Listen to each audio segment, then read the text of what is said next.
Any thoughts, feelings, experiences you'd like to share?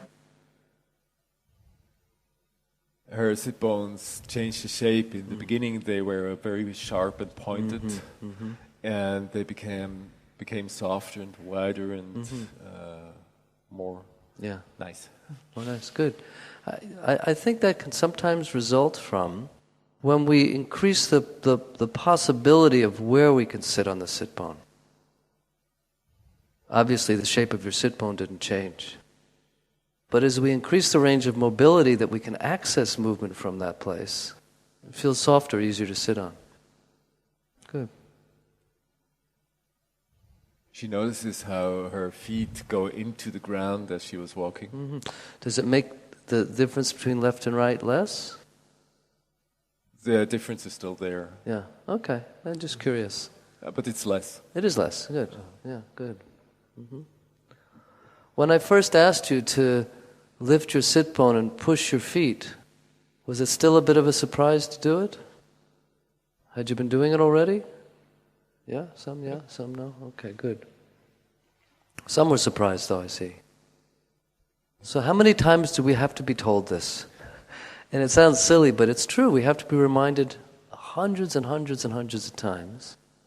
Maybe we should hang post-it notes all over our house. I actually do that when I want, not when I want to remember something, when I want to remind myself of something. I don't hang them all over the house. I might have one on my desk, maybe one as I go out of the bathroom. That's enough. Of course, I can learn to ignore those too. It's very easy to say, not see it anymore. But once in a while I see it, and I think about it. It sounds silly, but I really think it's a good idea. You don't have to write a whole sentence. You can just write one word that resonates for you. It could be feed or force. You can even write remember.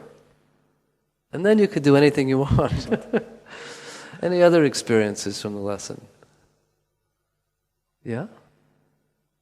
She's so surprised how much effect she gets from these little changes in the ATMs and what can work out from there. But she's also surprised in a negative way how fast she leaves that in everyday life and forgets about it. Yeah. So it's both ways, a feeling of surprise. Yeah, and they're both true.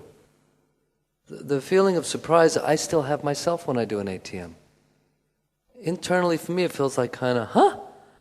And even when I'm working with someone doing a functional integration and something changes, and I've given thousands and thousands and thousands of lessons, still I feel, it still works.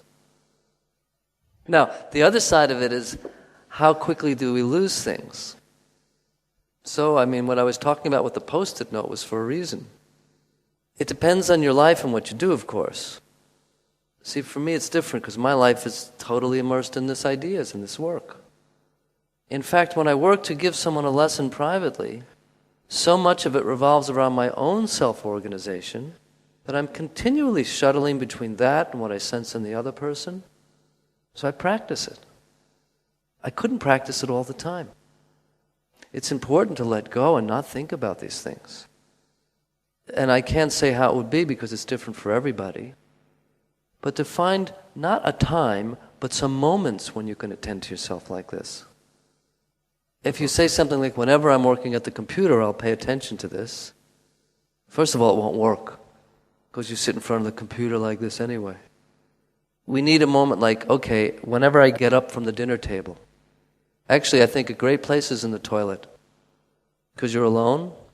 And by the way, this lesson, it can help you in the toilet. If you think about how you clean yourself. You're all laughing, but if ever you lose the ability to lift up one side, you don't like yourself very much. So the question is, how do you find the places that work for you to remind yourself? Of course, something else happens too. That often the process is like a bunny hop. So we take 2 steps forward, 1 step back. That 1 step back feels like I've either regressed or I've lost it. But if you do lessons over a period of time, and come back to an early lesson, often you find, wow, I've come a long way since then. So then it's a question of how do we evaluate ourselves? It's tricky. Okay, so let's go to lunch.